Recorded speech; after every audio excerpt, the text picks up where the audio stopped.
Let me tell you a story. I have embarked on a journey to complete all the Dragon Ball Z Budokai games, before the arrival of Sparkling Zero, later this autumn. First up was Dragon Ball Z Budokai, a game I played to death as a kid, and had a lot of fun replaying. Well, for the most part. With that gone, and 2 videos later, it was about time to embark on a new journey, to Dragon Ball Z Budokai 2. I had never played this before, and I wasn't prepared for the grind that was waiting for me, or for what will be, in the end, my escape from madness. And yes, that was the God of War reference. I started watching the documentaries of Golden Bolt about the games, and I have nostalgia now. So hello travelers, my name is Arvan, and today let me tell you the story of completing Dragon Ball Z Budokai 2.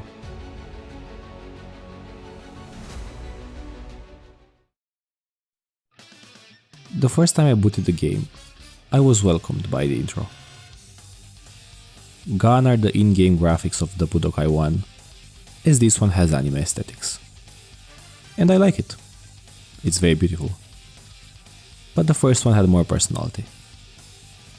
Speaking of the first game, remember the complaints about the Buu saga being absent from the last game? Well, it's all over this one. From the artwork to the opening, to the story and to the special game mods, this game is Budokai, the Buu edition. But I am getting ahead of myself. For now, let's just say Buu is here and important. The title screens also lost some personality, but they are serviceable, and it's not like Bulma is a sight you don't wanna see. I will say from the beginning, if anyone thinks I'm comparing the two games too much, the whole point of this series is to compare them for their legacy. I will respectfully continue to do so. First, I went to test how the combat evolved. The basics are the same, with the punch, king, blast, guard controls. The same burst attacks and grabs. One very nice thing is the tutorial they added. I expected a grind, but was pleasantly surprised by how well pasted and presented it was. And we will get back to you, Goten. For the art style, the characters got a lot more hard lines in their design. For comparison, look how much bolder is the outline of the characters in Budokai 2 compared to the first one. I am not sure which I prefer, as I have more nostalgia for the first one, but the new style grew on me. I am very happy about some of the gameplay updates. Especially the fact that you can now use special moves by pressing the blast button and either forward or backward, and that Kamehameha is finally blue. For the rest of the gameplay, they applied the if it ain't broke don't fix it style of approach. When I opened the game, because I had a save file of the first Budokai, this game was kind enough to offer me some items to start and the silver membership card. I forgot to mention in the last video, but capsules come in 4 rarities in this series: common, uncommon, rare, and ultra rare. And in this game, that becomes more important. Bulma takes the place of that monstrosity from the last game as shopkeeper.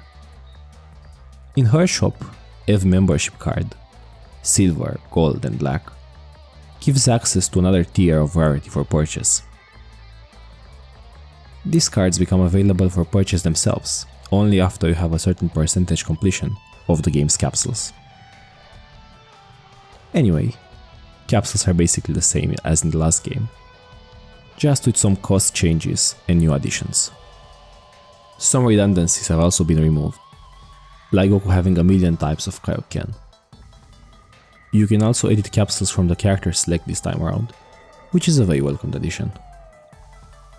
And of course, because I did not learn my lesson the last time, back to hard mode we go, baby. Surely this won't have horrible implications later on. And with all gameplay analysis down, it's time to hop into the game.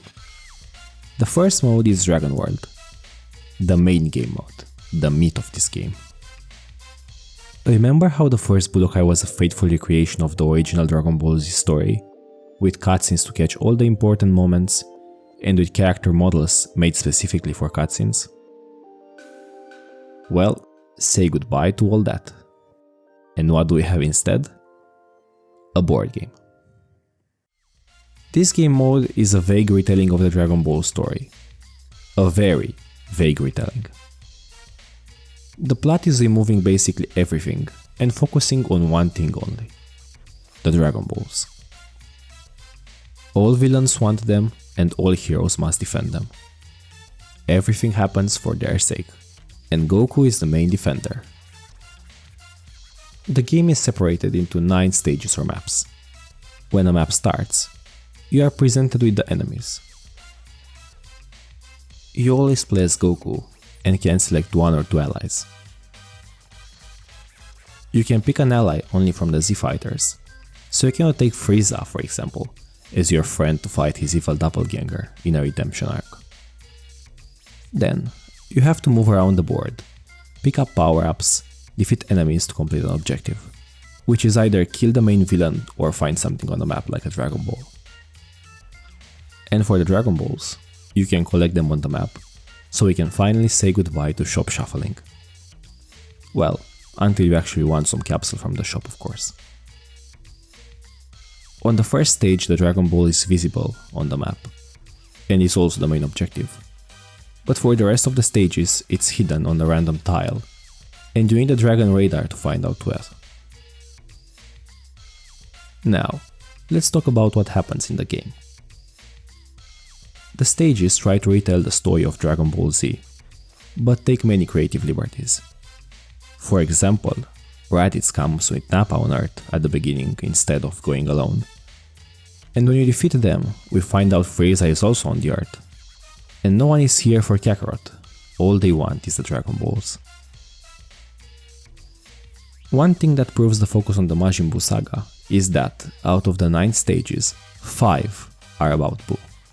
And the Majin Buu saga is the only one told like in the original. I think the dev team was frustrated they couldn't deliver the Majin Buu saga in the first game, and so poured their resources into it this time around.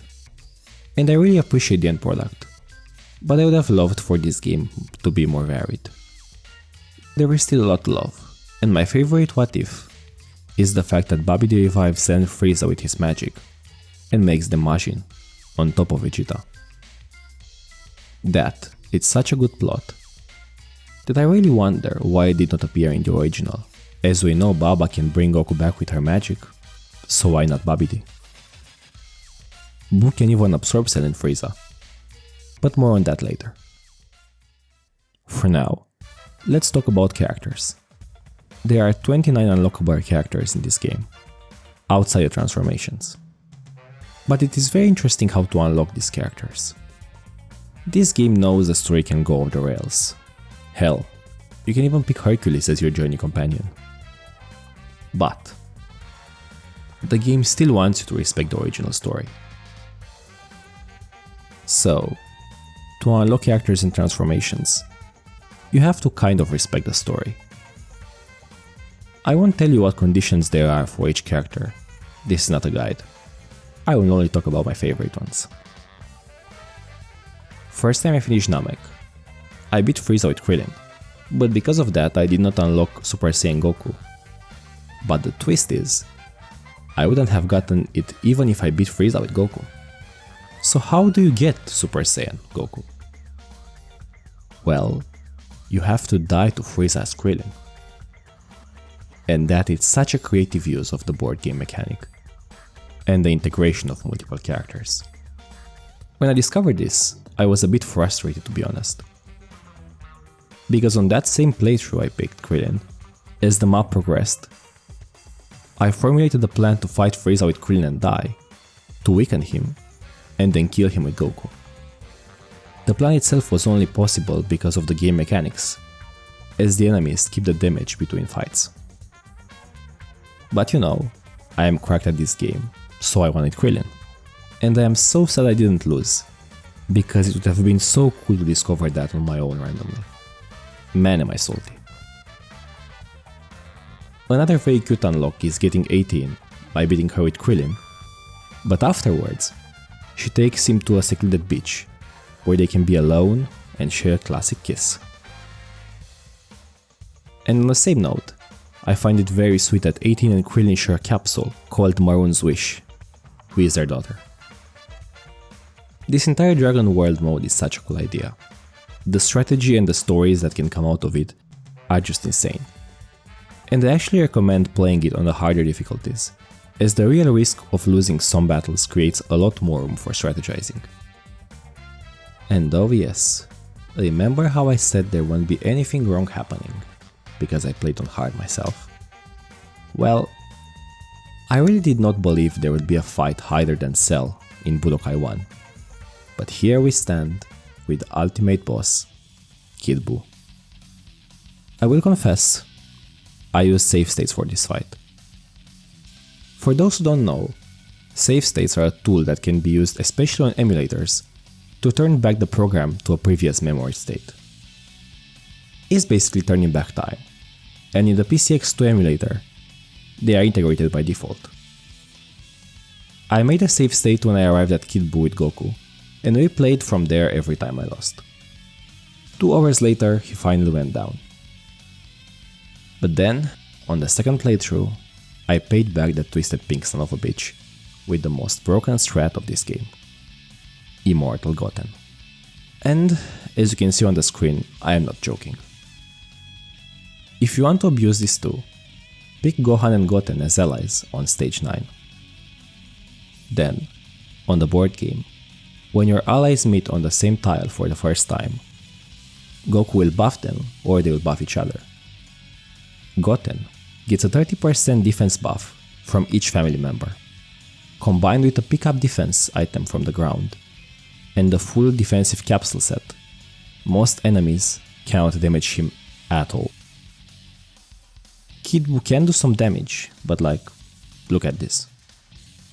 It's pathetic. And I love it. But you read the title. This game is a grind. And the grind only starts after the first playthrough. I want to say, I'm really sad I did not have this as a kid. It looks like the perfect game to grind on and on without it getting old, always finding out something new on the board game map. But, condensed in a short time span, it was a different experience. Before telling you about it, let's give some context about the other game modes. For the World Tournament, there isn't much to tell you that I haven't in the previous video. It's the same game mode, same 3 tiers, same combat arena with a ring out, even the same money prizes. Bulma's shop received the biggest update in this entire game, aka not random capsules. You still have to reset the shop to get what you want, but when you get to throw 6 dice instead of 1, it feels much more bearable. Just like last time, there is a secret game mode in this game too. To unlock it, you have to wish it on Shenron on the Dragon Balls. It's called Babidi's Spaceship, because of course the Majin Buu saga even gets its own game mode. And here the grind begins. You have this meter, which should be familiar. The more you grow it, by completing the stages, the more rewards you get. Here is the place where you unlock all versions of Buu, as well as their abilities. There is one problem. It caps at 10,000 Kili, this mode's currency. And if you play casually, you will get 2 to 3 hunters for a good casual run, which makes it quite grindy. My solution was to put a macro on my mouse that automatically pressed X and then hold it at infinity on the 4th stage. One where the purpose is deflecting ki blasts. And just stared at Goku playing tennis until the meter was filled. At 10,000, you get the absorption skill for Super Buu. And I am a sucker for this kind of game exclusive content and what ifs, so I really enjoy seeing Buu absorb people he did not in the original series. Because of that, here is a montage with all his absorptions, just for my pleasure. Special thanks to our volunteer Videl for making this possible. She was very willing to take part in it.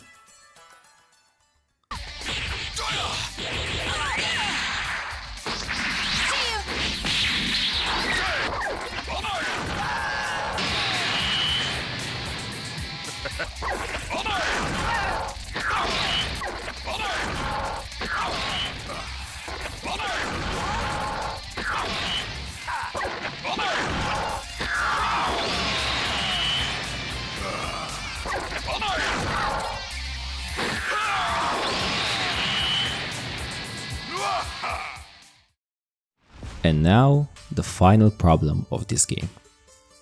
The reality check that made me give up. In this game, there are another set of cool what-if capsules.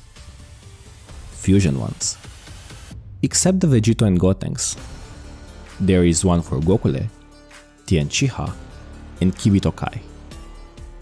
I really wanted these capsules, but to get them, I needed to get breakthrough capsules for all 5 characters and then to wish for the fusion capsule separately on Shenron. So I was looking at 8 playthroughs of the Dragon World just to unlock these Easter eggs, as you can only summon Shenron after beating Kid Buu. And I almost started the grind, having the knowledge on how to get through as fast as possible and the secret weapon Goten. But then it hit me. Shenron is random. Unlike the last game, when I could reset Shenron by resetting the game, making this small detail irrelevant, this time I was doomed. And I tried to reset the Dragon Wishes with a save state, but because of the way this game saved itself, it was impossible. And so, devastated, I was left with a choice. To grind this game mode until all fun is spewed out of it, or to give up on the Easter eggs and move on. That was until a third possibility appeared. Searching for a solution, I found a guide about a cheat of this game. One that both works and is simple to perform. If you go to Bulma's shop and hold L2, each time you enter the shop you get a new capsule at random. And I mean any capsule, including the ones in Shenron's wishes. Is this cheating? Probably. Did it work? I will let the numbers speak.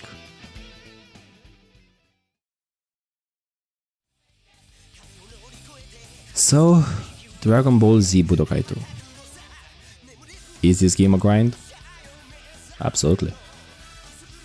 Did it do a lot to be a good game? I would also say yes. While playing, I kept thinking I would have loved for this and the first Budokai to be the same game. One where I had both the tabletop for all the what-ifs and the original story with the cutscenes. I feel like Budokai and Budokai 2 make a good package together. And with the third one coming out next, I cannot wait to see what they have in store for me one final time. Thanks for watching.